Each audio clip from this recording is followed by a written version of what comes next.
ইন্না খালাকনাকুম মিন যাকারিন ওয়া উনসা ওয়া জাআলনাকুম শুউবান ওয়া ক্বাবাইলা লিতাআরাফু ইন্না আকরামাকুম ইনদাল্লাহি আতকাকুম। ও দুনিয়ার মানুষ, এক নারী এক পুরুষ থেকে তোমাদেরকে সৃজন করেছি, বিভিন্ন গোত্রে গোত্রে ভাগ করেছি, ভাষা দিয়েছি ভিন্ন, গোত্র করেছি ভিন্ন। কেন? লিতাআরাফু, যেন তোমরা একে অপরকে চিনে নিতে পারো, বুঝতে পারো। যশোরের মানুষ কুষ্টিয়াতে আসলে পরেই ধরা খেয়ে যাবে কথার টানে। আপনি বলবেন এটা কুষ্টিয়ার লোক, এটা যশোর থেকে আসছে। চিটাগাংয়ের মানুষ যখন কুষ্টিয়াতে আসবে তখন কথাতেই ধরা খেয়ে যাবে, তার চেহারাতেও ধরা খেয়ে যাবে লোকটা চিটাগাং থেকে আসছে। কেন দিয়েছেন? এগুলো হলো বান্দা সিকিউরিটি নিশ্চিত করেছেন। যে কোনো এলাকায় যে কোনো লোক ঢুকলে পারে, নতুন কোনো অতিথি হয়ে ঢুকলে পারে সে কি উদ্দেশ্যে আসলো সহজেই যেন বোঝা যায়। আল্লাহ তাআলা এগুলোকে বান্দার জন্য নিরাপত্তা স্বরূপ করে দিয়েছেন। এরপর আল্লাহ বলছেন, শোনো, এই সমস্ত পরিচয়গুলো আমি করে দিয়েছি, এই সমস্ত গোত্র গোত্র ভাগ করে দিয়েছি। তবে একটা কথা জেনে রেখে দিও, তোমাদের মধ্যে সেই সমস্ত বান্দায় আমার কাছে সবচাইতে বেশি দামি, যে বান্দা আমি আল্লাহ আমাকে সবচাইতে বেশি ভয় করে, আমাকে সবচাইতে বেশি মহব্বত করে। সুবহানাল্লাহ। এজন্য নিজের পুঁজি না থাকলে কোনো লাভ নেই। নবীর পুঁজি দিয়াও আবু তালেব রেহাই পায় না। আবু তালেবের মতো মানুষ, তিনি যে পরিমাণ সেবা দিয়েছেন রাসূলকে, অনেক সাহাবীও দেয় না।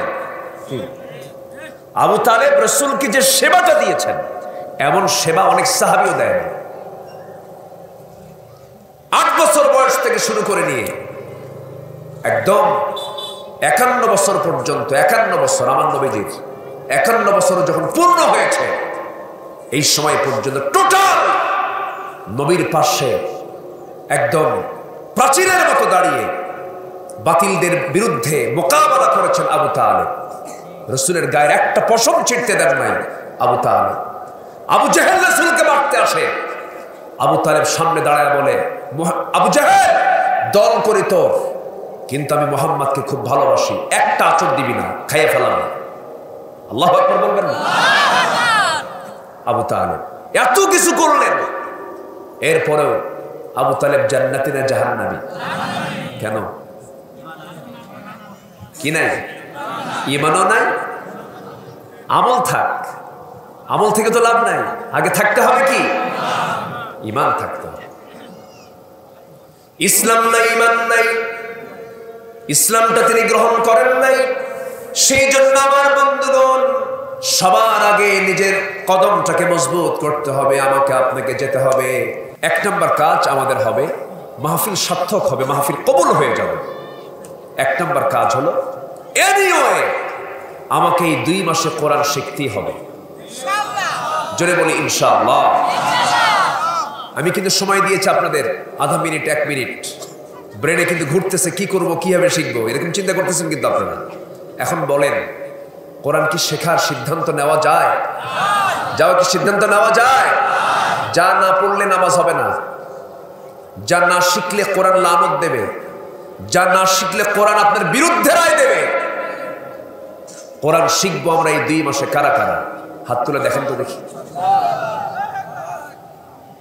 দিল থেকে। এই 2 মাসে আমাকে কোরআন শিখতেই হবে। যা না শিখলে আমার নামাজ হচ্ছে না, যা না শিখলে কোরআন আমার বিরুদ্ধে রায় দিতে পারে।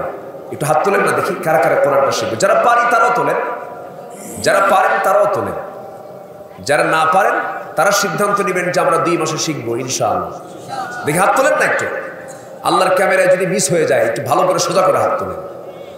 জি, আল্লাহ তুমি সবার হাতকে কবুল করো। জোরে বলি আমিন। হাত নামান। কিছু হাত ওঠে নাই, তারা ভাবতেছে হুজুর কোরআন আমার বিরুদ্ধে যায় যাক, আমার তাতেও কোনো সমস্যা নেই, নাকি এরকম? না, আমরা কোরআনটাকে শিখবো সবার আগে। জোরে বলি ইনশাআল্লাহ। কয়েকদিন আগে এর চেয়ে ছোট, মাত্র 6 বছর বয়স, 30 পারা কোরআন সে মুখস্থ করে ফেলেছে। আমার এই হাতে হাজার হাজার হাফেজ ছাত্রদের মাথায় আমি পাগড়ি দিয়েছি, দস্তারবন্দি দিয়েছি। আমার জীবনে এমন রেকর্ড আছে, 3 বছর বয়স, 3 বছর, 3 থেকে 3.5 বছর 30 পারা কোরআন মুখস্থ হয়ে গেছে। কিন্তু চাচার বয়স 60 বছর। চাচাকে বলি, চাচা কোরআনটা পড়েন তো। কে বাবা, মুখই আসে না, পড়তেই পারি না। চাচা চাচা ওই যে পোড়াদহের মোড়ে যে একটা আপনার 10 কাঠা জায়গা আছে, ওই জায়গার দাগ নাম্বার কত? কে 83। বুঝতেছেন কি আমার কথাগুলো? বুঝতেছেন? পোড়াদহের বাজারের 10 কাঠা জমির দাগ নাম্বার, RS নাম্বার, খতিয়ান, সব কিছু তার টনটনা মুখস্থ আছে, ভুলে না। আবার কুষ্টিয়ার জসকোটের বারান্দায় সকাল বিকাল ফাইল নিয়ে দৌড়াদৌড়ি করেন, তাতেও কোনো ক্লান্তি নেই। যখন চাচাকে বলা হয়, চাচা এইভাবে মাঝে মাঝে আপনি জসকোটের বারান্দায় ফাইল নিয়ে দৌড়াদৌড়ি দেখি, কি করেন এই জায়গায়? সঙ্গে সঙ্গে চাচা বলে, 10 বিঘা জমির মামলা চলে, মামলার রায় সামনে হয়ে এসে যাচ্ছে, কিন্তু আমার উকিল মাঝে মাঝে বোঝে না, উকিলকে মাঝে মাঝে জ্ঞান দিয়া যায়। উকিলকেও জ্ঞান দিতে পারেন, জমির দাগ নাম্বার মুখস্থ রাখতে পারেন। দুনিয়ার 60-70 বছর জিন্দেগির জীবনের জন্য যদি জমির দাগ নাম্বার, খতিয়ান নাম্বার মুখস্থ রাখা যায়, আল্লাহ তাআলা একজন বান্দাকে সর্বনিম্ন একটা জান্নাত দিবেন, 10টা পৃথিবীর মতো একটা জান্নাত। সেই জান্নাতেরও দাগ নাম্বার আছে না নাই? সেই দাগ নাম্বার খুঁজে বের করতে হবে কোন কিতাব থেকে? পড়তেই পারি না, কি পড়তেই পারি না। দাগ নাম্বার খুঁজে পাবো কেমনে? তা তুমি পড়তেই পারি না।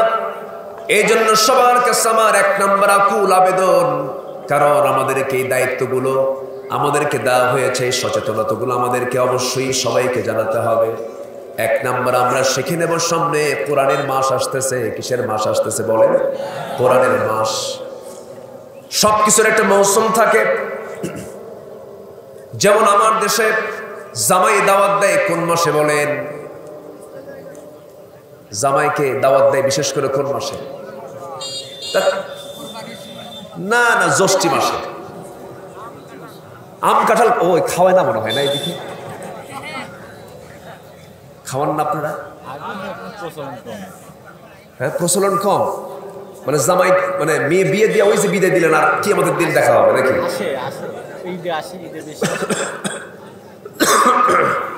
কাঁঠাল আম পাঠান না? হ্যাঁ, পাঠানো হয়তো নাকি? আচ্ছা, ফলের একটা মৌসুম থাকে। ফলের, আমার দেশে ফলের মৌসুম কোন মাস বলেন? কোন মাস? জ্যৈষ্ঠ আষাঢ়। জ্যৈষ্ঠ আষাঢ়ে সব রসালো ফলমল, আম, জাম, লিচু, পেয়ারা সবগুলো ওই সময় পাওয়া যায়। ওই সময় কি করে? জামাইকে দাওয়াত দেয়, অথবা জামাই বাড়ি পাঠায় দেয়। ফলের মৌসুমে না পাঠালে কেমন হয়? তো ফলের মৌসুম যেমন জ্যৈষ্ঠ আষাঢ়, ইবাদতের মৌসুম হলো রমজান মাস। সুবহানাল্লাহ। তাহলে ইবাদতের মৌসুম কোন মাস? রমজান।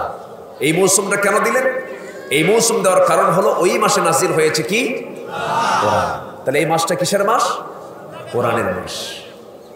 কোরআনের কারণে আল্লাহ তাআলা ওটাকে ইবাদতের মৌসুম হিসেবে ঘোষণা করে দিয়েছে। আমার ভাইয়েরা, আমি এই মাসে একবার আল্লাহ বলবো, এই মাসে 70 বার আল্লাহ বলবো, রমজান মাসে একবার আল্লাহ বলবো। আল্লাহ তাআলা রমজানের বরকতে আল্লাহ তাআলা একবার বলার কারণে 70 বারের সওয়াব দিয়ে দিবে। এই জন্য মৌসুমটা বলে দিয়েছি। সেই রমজান মাসে আল্লাহ রাব্বুল আলামিন কোরআনটা নাযিল করার কারণে যদি এত দাম দিয়ে দেন, সেই কোরআনটাকে আমরা যদি ফলো করি আমাদের দামটা কত বেড়ে যাবে। আল্লাহ রাব্বুল আলামিন বলছেন, শাহরু রমাদানাল্লাযী উনজিলা ফীহিল কুরআন হুদাল লিন-নাসি ওয়া বায়িনাতিন মিনাল হুদা ওয়াল ফুরকান। জোরে বলুন আল্লাহু আকবার।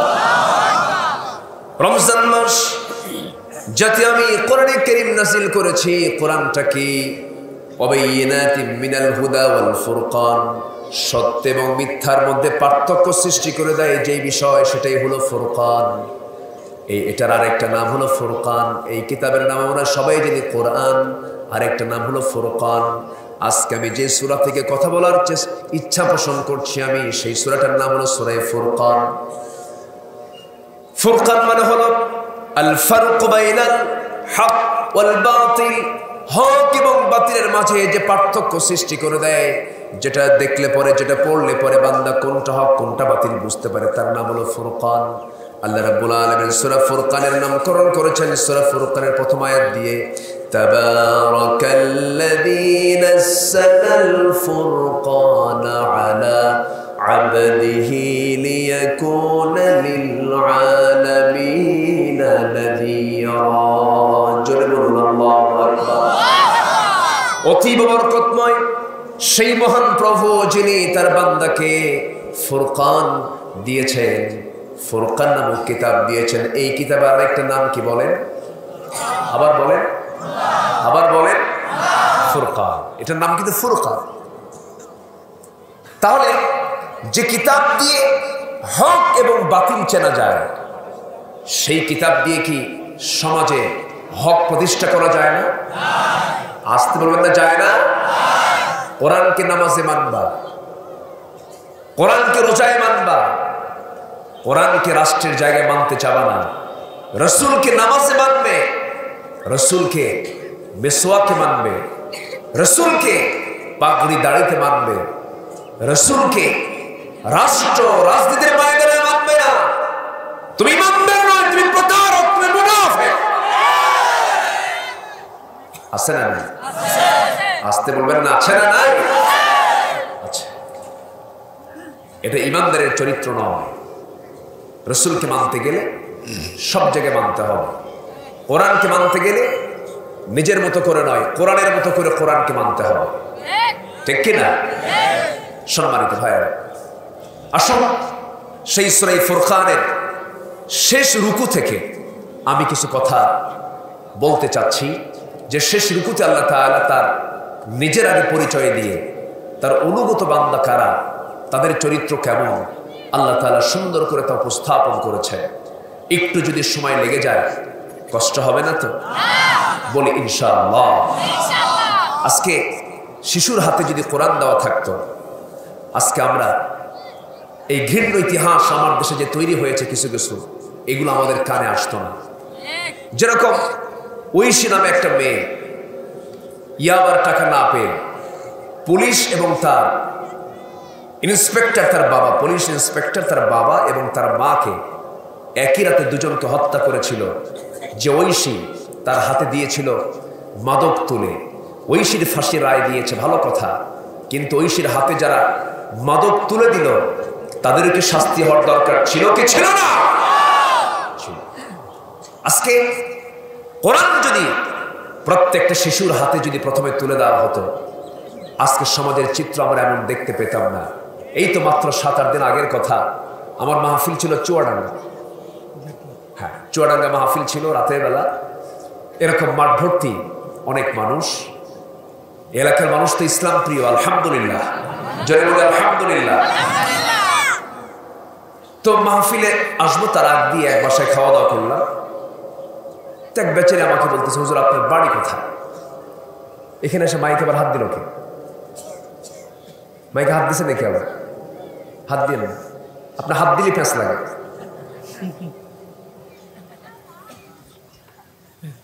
তো ঠাকুর ওই মুরব্বী আমাকে বললেন আপনার বাড়ি কোথায়? বললাম আমার বাড়ি তো উত্তরবঙ্গে, আমার জন্মস্থান, আমি থাকি ঢাকাতেই। তো হুজুর আমার মেয়েকে আমি বিয়ে দিয়েছি উত্তরবঙ্গে। কোথায়? ঠাকুরগা। ঠাকুরগা আপনার মেয়েকে বিয়ে দিলেন? বাড়ি হলো চুয়াডাঙ্গা। এত দূরে মেয়েকে বিয়ে দিলেন? ঘটককে? বলতেছে হুজুর ঘটক হলো মোবাইল। চেয়ারম্যান সাহেবদের কিছু কথা বলে দিয়ে যাচ্ছে, ওনাদের কাছে এগুলো রিপোর্ট অ্যাভেলেবেল। তাই না, ভালোবেসেই বলেছেন মনে হয়। ভালোবাসা থাক সবাই। একজন বললেন যে হুজুর একটু ওনাকে দাঁড়িয়ে রাখতে বলেন, এটা কিন্তু ভালোবাসার কথা। আলহামদুলিল্লাহ বলবেন না? বলেন। আলহামদুলিল্লাহ। উনি রাজি হয়ে গেছেন। আল্লাহ তুমি আমৃত্যু রাসূলের এই সুন্নাহ তার মুখে রাখার তৌফিক দিয়ে দাও। এই যে হাজার মানুষ পাবেন কোথায়? এত মানুষ নিয়ে যে আমরা আমার কোন জায়গায় মিলিত হব এমন কি কোনো গ্যারান্টি আছে? নাই। আল্লাহ তুমি আমাদের চেয়ারম্যান মহোদয়কে দ্বীনের জন্য কবুল করে দাও। জোরে বলি আমিন। তো আমাকে বললো হুজুর মেয়ে ইন্টারে পড়ে, মেয়ে বললো অনলাইনে ক্লাস করতে হয়, তারপর আমাকে একটা মোবাইল কিনতে হবে। তো বললো অনলাইনে ক্লাস, সায়েন্সের ছাত্রী মেয়েটা আমার চাইলো, আমি ওকে খুব ভালো একটা ব্র্যান্ডের সেট কিনে দিলাম। এরপর কি সে ক্লাস করে, কিন্তু সে যেই ক্লাস করবে তা তো বুঝিনি হুজুর। 3 দিন খবর নাই। আমার নিজের মেয়ে, আমি কিছু বলতে পারি না, কাকে বলতে যাব? মেয়ে হেরে গেছে, বলাও মুশকিল। 3 দিন পর বেচারের নাম্বারে রিং বেজে গেছে, রিং বেজে উঠছে। ফোন ধরা মাত্রই মেয়ে বলতেছে আব্বা চিন্তা করেন না, সব কাজ ফায়সালা করছে। কি কথা কি বুঝতেছেন আপনারা? কোথায় যাবেন আপনি? রাসূল কাসলান দুক্কানুশ শাইতান, অলস মস্তিষ্ক হলো শয়তানের কারখানা। বাচ্চার হাতে মোবাইল দেওয়া মানে কি জানেন? শেষ, একদম শেষ। এত আসক্তি মোবাইলে। মোবাইল দেখবেন কিছু কিছু বাচ্চা কাচ্চা এমন ভাবে মোবাইল দেখে, এত এত ডিপলি। একটু ডাক দিবেন, এই সলিমুদ্দিন, হ্যাঁ আমি কি ভুল বলতেছি? আমি কি ভুল বলছি? এত গভীর। ওই সময়টা ওই জায়গায় দিও না। সময়টা কোথায় দিতে হবে? কোথায় দিতে হবে? আমার 1 নম্বর আজকে আমার সবার কাছে আহ্বান হলো, 1 নম্বর মনে আছে কিনা আপনাদের? কি শিখে নেওয়া? কয় মাসে? কয় মাসে? সামনে আছে কয় মাস? অবাল্লিগিনা রমাদান, অবাল্লিগিনা রমাদান। এই 2 মাসে কোর্স হলো কোরআন আমাকে শিখতেই হবে, জান্নাত আমাকে পেতেই হবে। জোরে বলি ইনশাআল্লাহ। আমার ভাইয়েরা,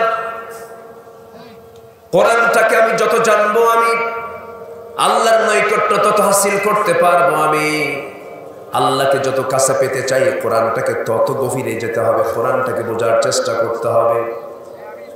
মান লাম ইয়াতাগান্না বিল কোরআন ফালাইসা মিন্না। রাসূল বলেছেন, যে ব্যক্তি কোরআনটাকে যথেষ্ট মনে করে না, সে আমার কেউ না, সে আমার দলভুক্ত না, সে আমার উম্মতি না।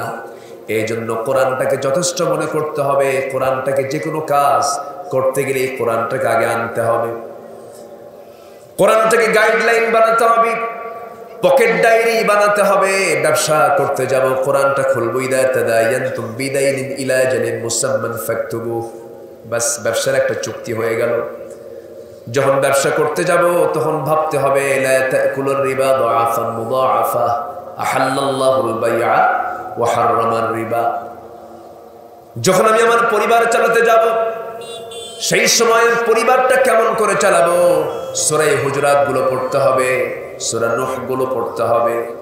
এই সমস্ত বিষয়গুলো পরিবার আমরা চালাবো। এইরকম করে করে প্রত্যেকটা জায়গায় কোরআনটাকে আমরা ব্যবহার করব। যার জীবনে কোরআনটা দখল বেশি হবে, তার আমলটাও মজবুত হয়ে যাবে। কারণ যে ব্যক্তি কোরআনটা জানতে পারবে, শয়তান তাকে কখনো ধোঁকা দিতে পারবে না। শয়তান কি জ্ঞানীকে ধোঁকা দেয় না মূর্খকে ধোঁকা দেয়? তাকে ধোঁকা দেয়। শয়তান কিন্তু জ্ঞানীর কাছে আসতে পারে না। শয়তান জ্ঞানীর কাছে আসতে পারে না। জ্ঞান, নলেজ ইজ পাওয়ার। জ্ঞান হলো শক্তি। জ্ঞান থাকতে হবে। সে কোন জ্ঞান?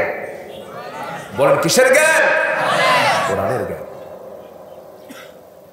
আজকে আমরা হলাম আদম সন্তান, আর সে আদম সন্তানকে শেখানো হয় মানুষ নাকি একে বানর ছিল। ডারউইনের বিবর্তনবাদ সে বলতেছে, সে তার তাফসীরে বলতেছে, মানুষ আগে বানর ছিল, বানর থেকে মানুষ হলো কেমনে? গাছের ডালে ডালে চলিতে চলিতে লাফাতে লাফাতে হঠাৎ করিয়া লেজের সঙ্গে ডালের ঘষা খাইয়া লেজ পড়িয়া যাইয়া বানর মানুষ হইয়া গিয়েছে। কিন্তু এটা কি কোনো সুস্থ লোকের প্রলাপ হতে পারে না মদ খাওয়া লোকের প্রলাপ হতে পারে? কোনো যুক্তি হলো এটা? আমরা আদম সন্তান, আমাদের সম্মান আছে, এটাই আমাদের সবচেয়ে সম্মানজনক একটা পদ। এটা আমরা আদম, ওয়ালাকাদ কাররামনা বানি আদম, আমি আদম সন্তানকে সম্মান দিয়েছি, এর চেয়ে বড় সম্মান কি আছে? চৌধুরী দিয়ে কি করবেন? সরকার দিয়ে কি করবেন? বংশ দিয়ে কি করবেন? সৈয়দ, মোগল, পাঠান, সরকার, সর্দার, সৈয়দ, তারপরে মির্জা, এই বংশগুলো দিয়ে আপনি কি করবেন? বংশ দিয়ে যদি জান্নাত পাওয়া যেত, কুরাইশ বংশ হলো শ্রেষ্ঠ বংশ। আবুল আহাব কোন বংশে? বলেন কোন বংশে? নবীর ছেলে হয়ে লাভ কি? নবীর ছেলে। নবীর বাপ হয়ে লাভ কি? আজর কার বাপ? ইব্রাহিমের বাপ। লাভ আছে? কোনো লাভ নেই। এয়ারপোর্টে ফারুকি ভাই ৬-৭ মাস আগে ঢাকা থেকে চিটাগাং যাবে, তো আমি বোর্ডিং পাস নিয়ে ভিতরে বসবো, বসার জায়গা পাচ্ছি না। যেখানে যাবেন সব তো এখন পুরুষের আনাগোনা বেশি না মহিলার আনাগোনা বেশি? তো মহিলা থাক, সমস্যা নেই, কিন্তু গায়ে তো কাপড় চোপড় রাখেন। এখন নাকি যত কাপড় চোপড় খোলে তত নাকি আধুনিক হওয়া যায়। তাহলে কাপড় চোপড় খুললে যদি আধুনিক হওয়া যায়, কাপড় চোপড় পরেই না এই পশু পাখিরা, এরাই সবচেয়ে বেশি আধুনিক হওয়ার কথা। গরু ছাগলগুলো সবচেয়ে বেশি আধুনিক হওয়ার কথা। যে নায়িকা যত কাপড় খোলে বলে যে সাহসী অভিনেত্রী, কম কথা কাপড় খুলে ফেলে, সাহসী অভিনেত্রী। এই হচ্ছে অবস্থা। তা আমি সামনে ভিতরে গিয়ে বসার জায়গা পাচ্ছি না, বসবো কোথায়? টুপি খুঁজতেছি, আমার মতো টুপিওয়ালা আছে নাকি। দেখি যে একটা কোনায় এক টুপি দেখলাম, ভাবলাম যে আমিও টুপি উনিও টুপি, যাই পাশাপাশি গিয়ে বসি। তো কাছে গিয়ে বসলাম, বসে সালাম দিলাম, দেখি আমার টুপির দিকে চায় আছে, মানে আমার টুপির সঙ্গে ওনার টুপি মেলে না। কি কথা কি বুঝতেছেন? উত্তর উনি নিচ্ছেন না। শোনেন, দোয়া তো চান হুজুরদের কাছে, আমি কি বলি জানেন? আপনারই হুজুরদের জন্য এখন থেকে বেশি করে দোয়া করে, হুজুররা যেন ভালো হয়। আজকে যদি আলেমের দেশ, হাফেজের দেশ, বাংলাদেশের সমস্ত আলেম ওলামা যদি একটা প্ল্যাটফর্মে আসতো, কোন নাস্তিকের বাচ্চা মাথা উঁচু করে কথা বলার সাহস পেল না। দুঃখের জায়গা। তো আমার টুপির দিকে চায় আছে, আমি হাসতেছি, তো বললাম মুরব্বী সালাম দিলাম, তো তাও কিছু কয় না। তো বললাম মুরব্বী আপনার নাম?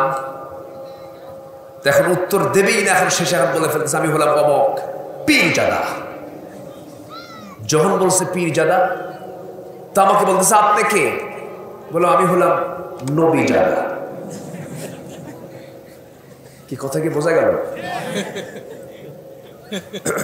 তো উনি বললেন মানে আপনি এটা কি বললেন? হ্যাঁ, আপনি যদি পীরের ছেলে হয়ে পীরজাদার পরিচয় দিতে পারেন, আমি তো একজন বাবার সন্তান, আমার বাপ তো নবী, আমি তার ছেলে, আদম বনি আদম, আমার বাপ নবী, আমি তার ছেলে, আমি হলাম নবীজাদা, তুই পীরজাদা, যা।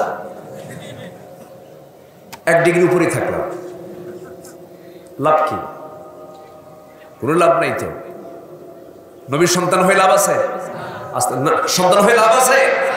লাভ হবে কি দিয়া? লাভ হবে হলো ইন্না খালাকনাকুম মিন যাকারিন ওয়া উনসা ওয়া জাআলনাকুম শুউবান ওয়া ক্বাবাইলা লিতাআরাফু ইন্না আকরামাকুম ইনদাল্লাহি আতকাকুম। ও দুনিয়ার মানুষ, এক নারী এক পুরুষ থেকে তোমাদেরকে সৃজন করেছি, বিভিন্ন গোত্রে গোত্রে ভাগ করেছি, ভাষা দিয়েছি ভিন্ন, গোত্র করেছি ভিন্ন। কেন? লিতাআরাফু, যেন তোমরা একে অপরকে চিনে নিতে পারো, বুঝতে পারো। যশোরের মানুষ কুষ্টিয়াতে আসলে পরেই ধরা খেয়ে যাবে কথাটা টানে, আপনি বলবেন এটা কুষ্টিয়ার লোক, এটা যশোর থেকে আসছে। চিটাগাংয়ের মানুষ যখন কুষ্টিয়াতে আসবে তখন কথাতেই ধরা খেয়ে যাবে, তার চেহারাতেও ধরা খেয়ে যাবে লোকটা চিটাগাং থেকে আসছে। কেন দিয়েছেন? এগুলো হলো বান্দা সিকিউরিটি নিশ্চিত করেছেন।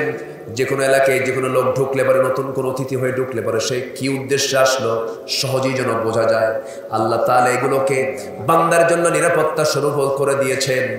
এরপর আল্লাহ বলছেন, শোনো, এই সমস্ত পরিচয়গুলো আমি করে দিয়েছি, এই সমস্ত গোত্র গোত্র ভাগ করে দিয়েছি, তবে একটা কথা জেনে রেখে দিও, তোমাদের মধ্যে সেই সমস্ত বান্দাই আমার কাছে সবচাইতে বেশি দামি, যে বান্দা আমি আল্লাহ আমাকে সবচাইতে বেশি ভয় করে, আমাকে সবচাইতে বেশি মহব্বত করে। সুবহানাল্লাহ। এজন্য নিজের পুঁজি না থাকলে কোনো লাভ নেই। নবীর পুঁজি দিয়াও আবু তালেব রেহাই পায় না। আবু তালেবের মতো মানুষ, তিনি যে পরিমাণ সেবা দিয়েছেন রাসূলকে, অনেক সাহাবীও দেয় না। আবু তালেব রাসূলকে যে সেবাটা দিয়েছেন, এমন সেবা অনেক সাহাবীও দেয় না। 8 বছর বয়স থেকে শুরু করে নিয়ে একদম 51 বছর পর্যন্ত, 51 বছর আমার নবীজির 51 বছর যখন পূর্ণ হয়েছে, এই সময় পর্যন্ত টোটাল নবীর পাশে একদম প্রাচীরের মতো দাঁড়িয়ে বাতিলদের বিরুদ্ধে মোকাবেলা করেছেন আবু তালেব। রাসূলের গায়ের একটা পশম ছিঁড়তে দেন নাই আবু তালেব। আবু জাহেল রাসূলকে মারতে আসে, আবু তালেব সামনে দাঁড়ায় বলে, আবু জাহেল, দল করি তোর, কিন্তু আমি মুহাম্মদকে খুব ভালোবাসি, একটা আঁচড় দিবি না, খাইয়ে ফেলাম। আল্লাহু আকবার বলবেন না? আবু তালেব এত কিছু করলেন, এরপরেও আবু তালেব জান্নাতি না জাহান্নামী? কেন? কি নাই? ঈমানও নাই, আমল থাক, আমল থেকে তো লাভ নাই, আগে থাকতে হবে কি? ঈমান থাকতে হবে। ইসলাম নাই, ঈমান নাই, ইসলামটা তিনি গ্রহণ করেন নাই। সেই জন্য আমার বন্ধুগণ, সবার আগে নিজের কদমটাকে মজবুত করতে হবে। আমাকে আপনাকে যেতে হবে। আমরা ফিরে যাব কার কাছে? আসতে বলবেন না, কার কাছে? আমার আল্লাহ আছেন কোথায় বলেন? আল্লাহ আছেন কোথায়? আমার সবচেয়ে আপন কে? আমার সবচেয়ে কাছের কে? দিন শেষে আমার বন্ধুকে বলেন, বন্ধুকে? চেয়ারম্যান বসে আছেন, ফারুকি ভাই বসে আছেন, এখানে বেশ কিছু গেস্ট বসে আছেন। বলেন তো, হতে পারে না এর মধ্যে যে কোনো একজনের মরণ? কাউসারি ভাই সিরাজগঞ্জের, হ্যাঁ, গত 3 বছর আগে, এই বছর আমি ওই মাহফিলে গিয়েছিলাম। মঞ্চে বসা মাত্র একজন বলে, হুজুর এই মঞ্চে কাউসারি ভাই এই জায়গাতে বসে মঞ্চে তিনি ইন্তেকাল করেছেন। কত বক্তার জীবন গেল, কত ডিসি তার কর্মকর্তাদের সঙ্গে প্রোগ্রাম করতেই চলে গেলেন, কত শিক্ষক ক্লাস নিতে চলে গেলেন, কত অভিনেতা অভিনয় করতে করতে চলে গেলেন, কত চেয়ারম্যান দায়িত্ব পালন করতে করতে চেয়ারে ঘাড় বাঁকা হয়ে ঘাড় ভেঙ্গে দুনিয়া থেকে বিদায় দিলেন। হতে পারে না? ধরেন এখানে একজনের মরণ হল, হাজার হাজার মানুষ সামনে বসা, কি করতে পারবেন আপনি? কোনো ক্ষমতা আছে? কোনো পাওয়ার আছে? বড়জন এখান থেকে একটা ফোন যাবে, কোথায় যাবে? কুষ্টিয়া সদর হসপিটালে ফোন দিয়ে বলবে যে একটা দ্রুত গতিতে অ্যাম্বুলেন্স পাঠান, অ্যাম্বুলেন্স আসবে। লাশটা পাশে দাঁড়াবে, লাশটা ধরে নিয়ে চোখের পানি ফেলে ফেলে অ্যাম্বুলেন্সে উঠায় দিয়া ড্রাইভারকে বলে দিবেন, ড্রাইভার দয়া করে এই লাশটা নিয়ে যাও, লাশটা নিয়ে গিয়ে বাড়িতে পৌঁছায় দাও। লাশ নিয়ে যাবে ড্রাইভার, বাড়িতেও পৌঁছায় দেবে। বাড়ির যে সমস্ত লোকগুলো ছিল সবচেয়ে আপন, বউ আপন, ছেলে আপন, মেয়ে আপন, ভাই আপন, বোন আপন, সব বাপমা আপন, কিন্তু আমার লাশ বাড়ির সামনে গেলেও কেউ কি বাড়ির দরজা আমার জন্য খুলবে? আসতে বলে, কেউ কি দরজা খুলবে? খুলবে না। বরঞ্চ কি করবে? বারান্দাতেও জায়গা রাখবে না আমার জন্য, আমাকে বড় জোর ঘরের বাড়ির একটা আঙ্গিনার কোনায় একটা হালকা কাপড় দিয়ে আড়াল করে দিয়া সেখানে গোসলের ব্যবস্থা করে দেবে। গোসলটা হয়ে যাবে। গোসল হয়ে যাওয়ার পরে যতটুকু এমব্রয়ডারিওয়ালা ডিজাইনওয়ালা কাপড় চোপড় সেলাইওয়ালা কাপড় চোপড়গুলো ছিল কেচি দিয়ে কেটে ফেলে দেবে। কেটে ফেলে অপেক্ষায় থাকবে একটা কাপড় কখন কিনে আনবে। কাপড়টা কিনে আনবে পুরাদর বাজার থেকে কিনে আনলো।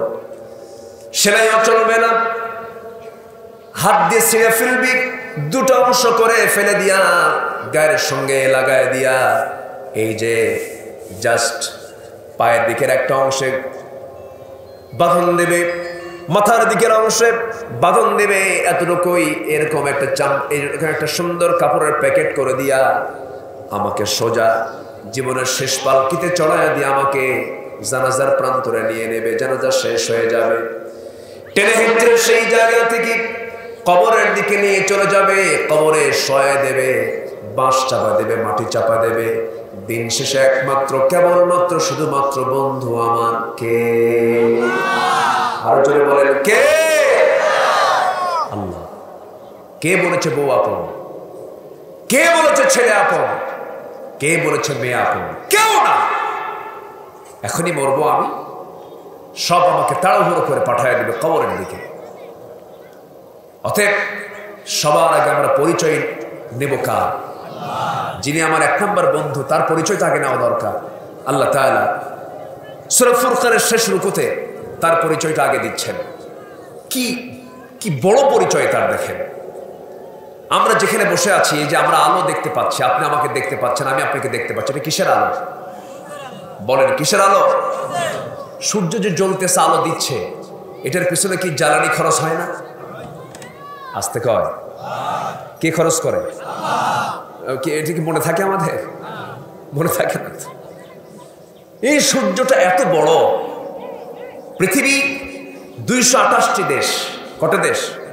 228টি দেশ মিলে এই পৃথিবী।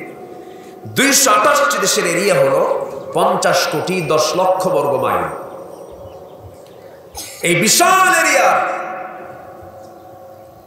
এই বিশাল 228টি দেশ মিলে এই পৃথিবীর এই বিশাল জনপদ, এই পৃথিবীটা যত বড়, ওই সূর্যের সমান যদি কেউ দেখতে চায়, এরকম দুনিয়া লাগবে 13 লক্ষ। আমার মনে বন্ধ রাখলে, এরকম দুনিয়া লাগবে 13 লক্ষ, তাহলে একটা সূর্যের সমান হবে। সুবহানাল্লাহ বলবেন? তাহলে ছোট্ট পৃথিবীকে আলো দেওয়ার জন্য কত বড় ব্যবস্থাপনা! এটা কার? ম্যানেজমেন্ট কার?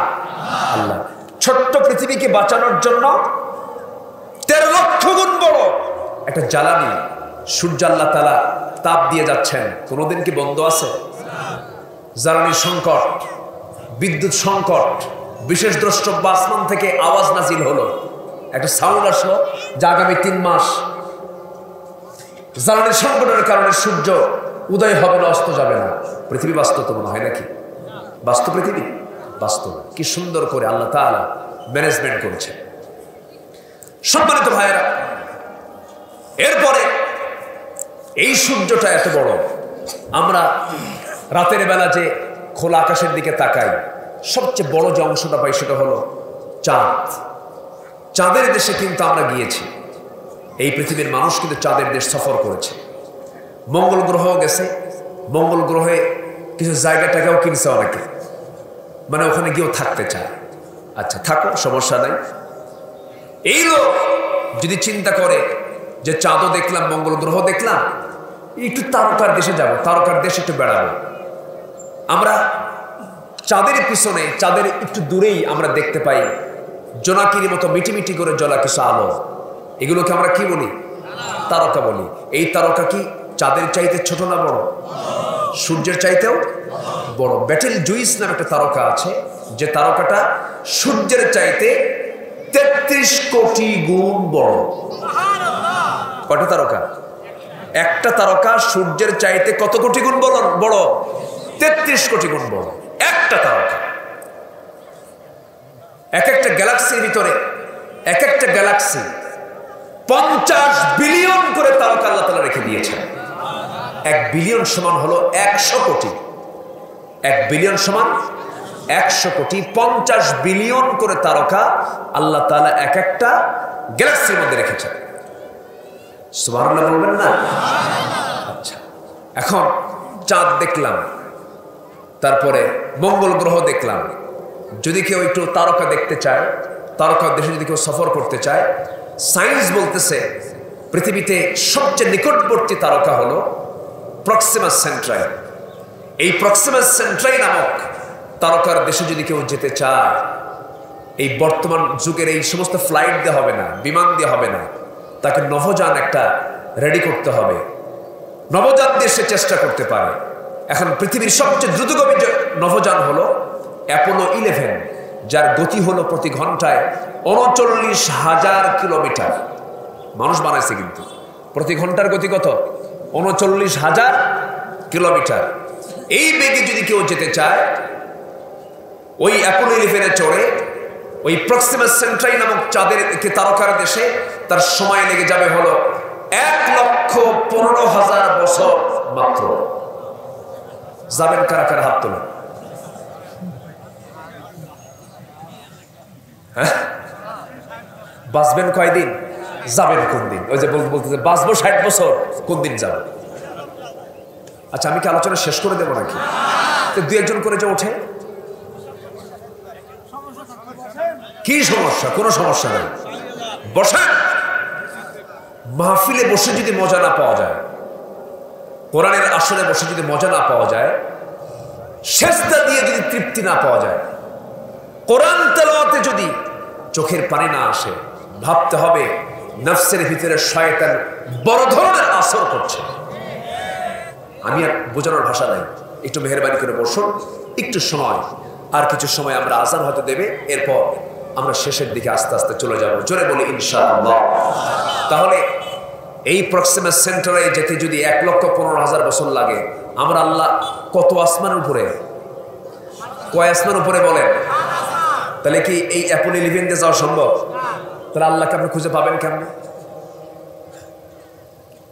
আমার কথার মধ্যে একটু সৌন্দর্য কম, কিন্তু আমি চেষ্টা করি কোরআনকে সামনে রেখে কথা বলা। একটু মিলাই দেবো শুধু, শেষে দেখবেন যে না, আমি যে কথাগুলো বলেছি সব কোরআনের ব্যাখ্যা আগে করে শুধু আয়াতটা মিলাই দিয়েছি। একটু পরে আমরা বুঝতে পারবো ইনশাআল্লাহ। ইনশাআল্লাহ বলবো। তাহলে আল্লাহ তাআলা 7 আকাশের উপরে আছেন।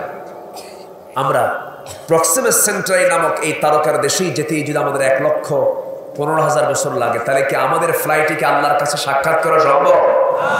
ফ্লাইট লাগবে কার? আসতে বলবেন না কার? আমার বন্ধুগণ, একটু কান লাগাবেন। আল্লাহ রাব্বুল আলামিন আছেন এই বিশাল মহাশূন্য, এরপরে আকাশ, এরপরে মহাশূন্য, এরপরে আকাশ, এরপরে মহাশূন্য, এরপরে আকাশ। আবার প্রথম আকাশের তুলনায় দ্বিতীয় আকাশটা কত বড়!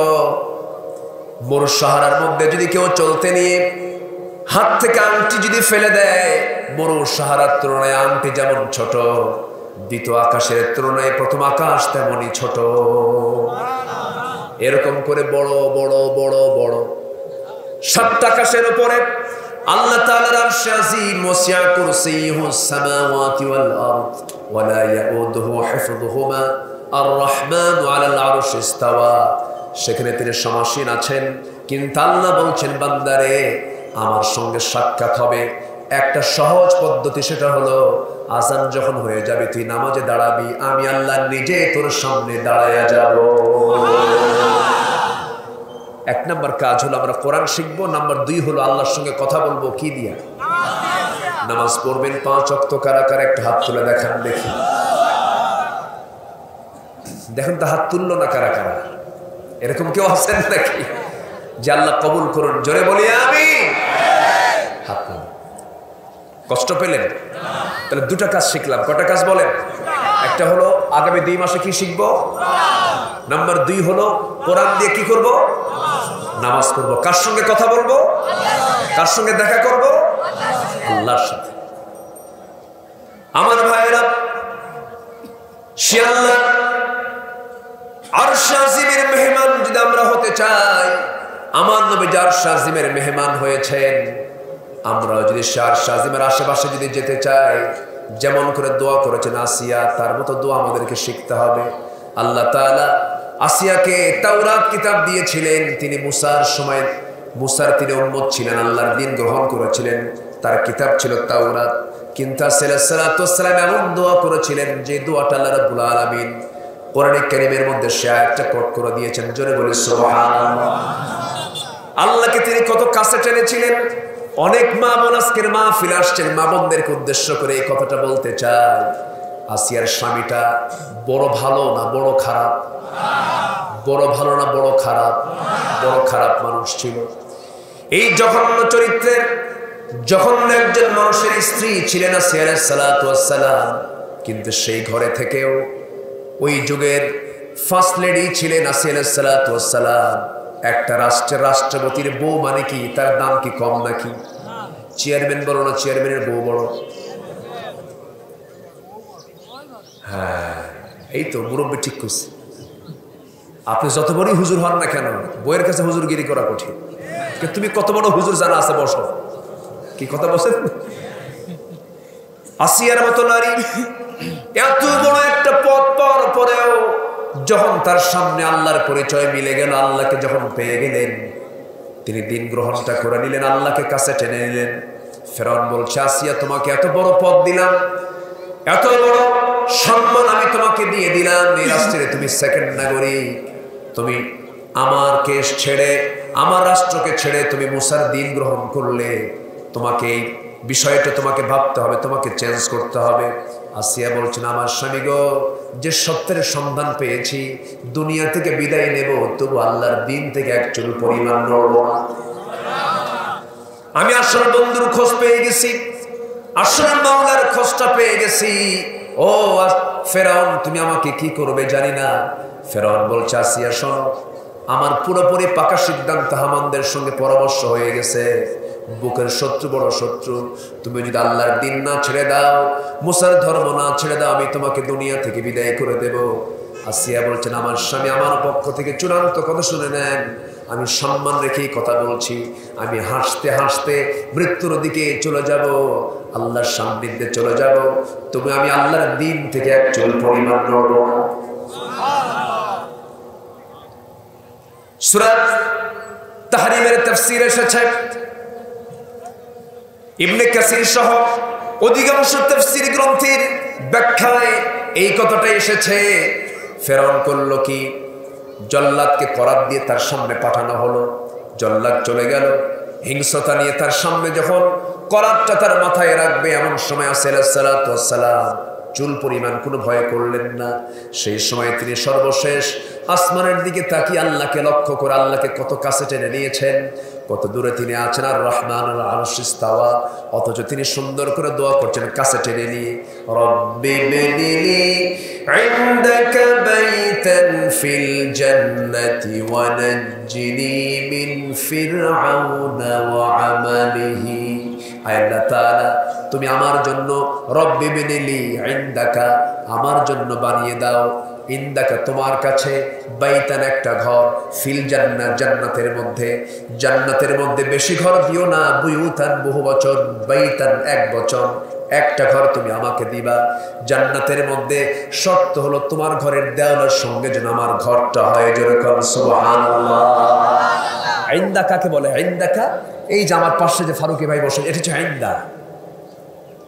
তুমি আল্লাহ আমাকে ঘর দিবা, কিন্তু তোমার কাছেই যেন হয়, তোমার ঘরের সাথে যেন আমার ছোট্ট একটা ঘর হয়, এমন একটা ঘর তুমি আমাকে দিয়ে দিবা।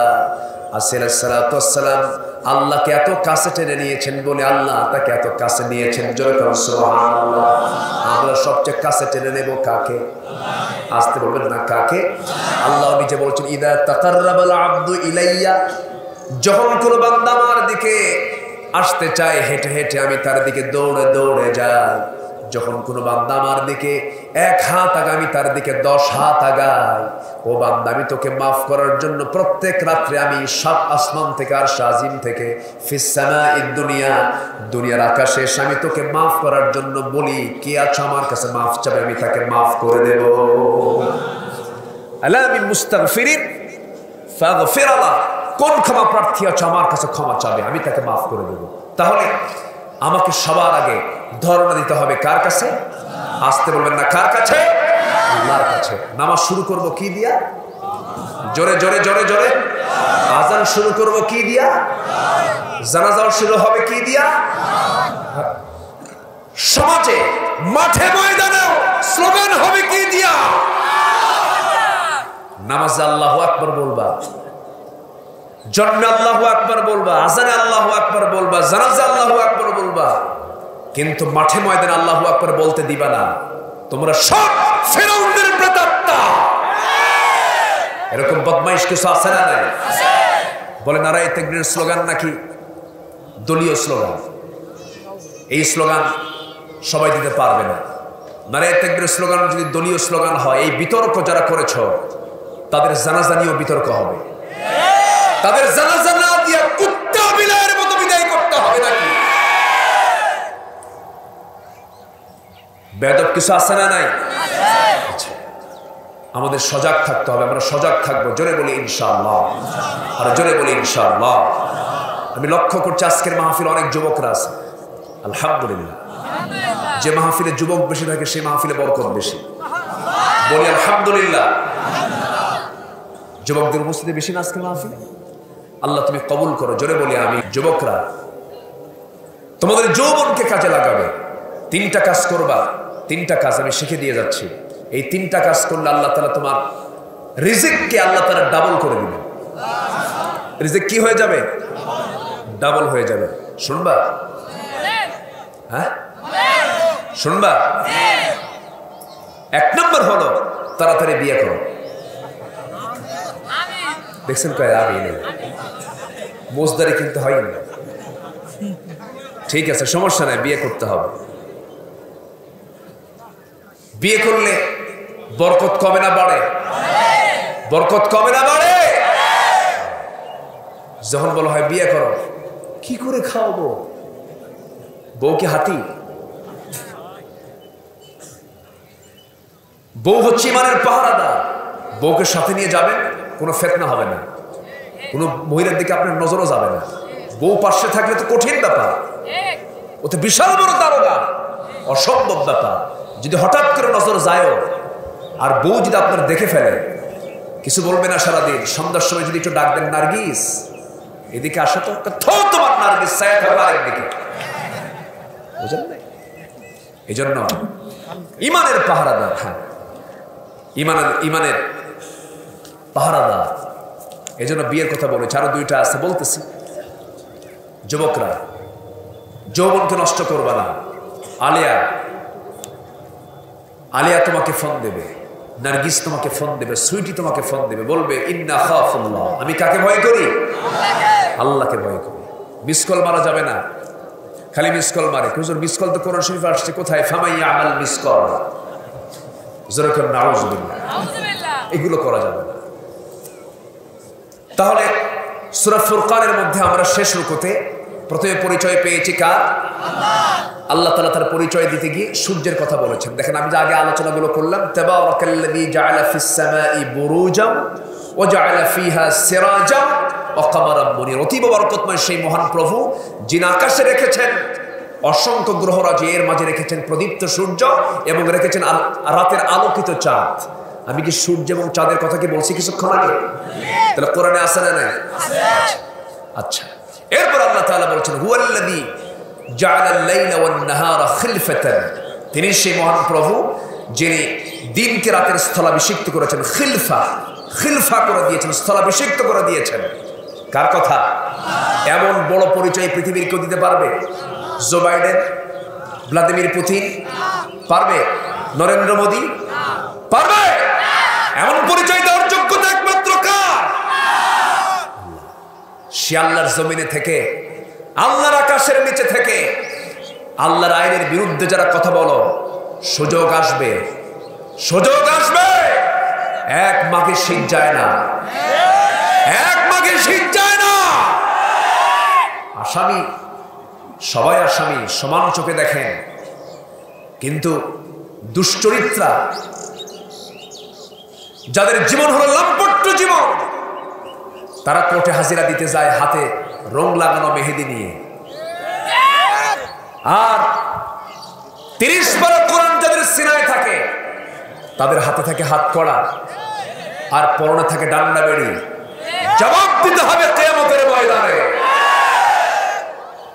আসবে দিন, জোরে বলি ইনশাআল্লাহ। সম্মানিত ভাইয়েরা, একটু কান লাগান। এখন আল্লাহর পরিচয় তো পাইলাম। আল্লাহ বলছেন আমার কিছু অনুগত বান্দার পরিচয় আছে, তোমরা এই পরিচয়গুলো তোমরা তোমাদের জীবনে বাস্তবায়ন করো। এই সিমটমগুলো তোমাদের মধ্যে যদি আসে, আমি আল্লাহ আমি তোমাদেরকে সম্মানজনক জান্নাত আমি তোমাদেরকে দিয়ে দেব, যেখানে সম্ভাষণ থাকবে, ফিহা তাহিয়াতান, সেখানে সম্ভাষণ থাকবে, সালাম থাকবে, এমন জান্নাত তোমাদেরকে দেব, লাল গালিতে সম্বর্ধনা থাকবে। জোরে বলি সুবহানাল্লাহ। 1 নম্বর হলো আল্লাহর যারা অনুগত বান্দা, ইবাদুর রহমান যারা হবে, তারা হবে অহংকারী না বিনয়ী? বল ইবাদুর রহমান আল্লাযীনা ইয়ামশুনা আলাল আরদি হাওনা, খুব নম্র হবে।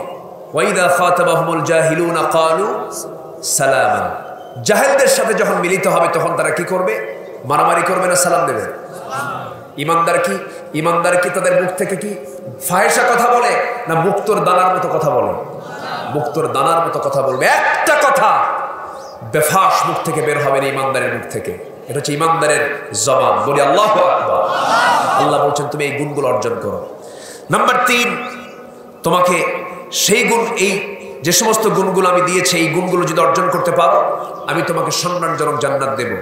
নাম্বার 3 হলো রাত জেগে জেগে সেজদা দাও, কিয়াম করো, সুজদা ওয়া কিয়াম, আমি তোমাকে জান্নাত দেব। নাম্বার 4, জাহান্নাম থেকে বাঁচার আকুতি করো, চোখের পানি ফেলে ফেলে কাঁদো। নাম্বার 5 হলো অপচয় করো না। নাম্বার 6 হলো মিতব্যয়ী হও। নাম্বার 7 হলো ওয়ালা ইয়াদউনা, ডাকবে না তারা আল্লাহ ছাড়া অন্য কাউকে। আজকে খাজার নামে গাঁজা খাওয়া আছে না নাই? খাজার নামে গাঁজা খাওয়া আছে না নাই? খাজা আছে, দিল কর তাজা, ইসমে জালাল, গাজার কলকি খাওয়া হালাল আছে না নাই? এগুলো করা যাবে না। ডাকতেই যদি হয়, ডাকবো আমরা কাকে? উপকার যদি পাই, একমাত্র উপকার পাবো কার? পৃথিবীর কেউ ক্ষতি আমার করতে পারবে? ক্ষতি যদি হয়, একমাত্র ক্ষতি করবেন কে? আমার। অতএব যিনি ক্ষতি, আমার ক্ষতি করার মালিক যিনি, আমার উপকার করার মালিক যিনি, তিনি কে? আল্লাহ তাআলা। তার কাছে আমরা ডাকবো। নাম্বার 8 হলো হত্যা না করা, ওয়ালা ইয়াকতুলুন, হত্যা না করা, ওয়ালা ইয়াসনুন, জিনা না করা। নাম্বার 10 হলো ইল্লা মান তাবা ওয়া আমানা ওয়া আমিলা সালিহান। নাম্বার 10 হলো যারা তওবা করবে। নাম্বার 11 হলো যারা ঈমান আনবে। আল্লাহ তাআলা ঈমানকে মাঝামাঝি রেখেছেন।